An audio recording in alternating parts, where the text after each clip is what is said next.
Hi, a lot of strange things are taking place around the world, and many are checking for signs about the end times, trying to relate things to foresee what's coming.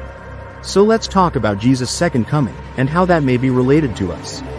In the Gospel of Matthew chapter 24 verse 34, Jesus speaks of his return, saying, "This generation will certainly not pass away until all these things have happened."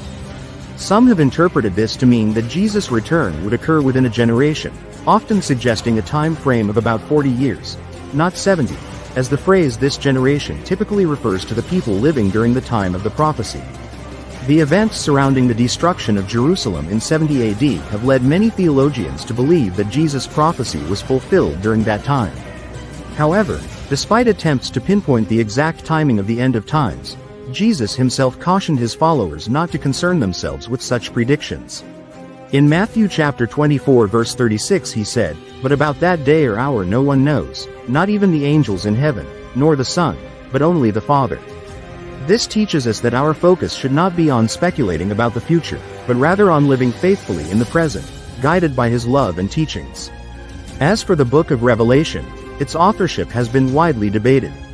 Traditionally attributed to the Apostle John, some scholars argue that it was written by a different figure, John the Presbyter, a Christian leader living in the late 1st or early 2nd century. While the imagery in apocalyptic visions in Revelation can be awe-inspiring, it's important to remember that they were written in a time of immense persecution, when Christians were facing intense trials.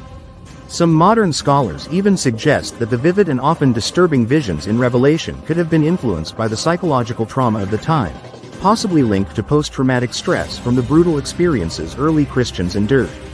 Ultimately, it's crucial to recognize that the message of Revelation, while mysterious and challenging, is one of hope, the ultimate triumph of good over evil, the fulfillment of God's kingdom, and the assurance that Christ will one day return to make all things new, as said in Revelation chapter 21 verse 4.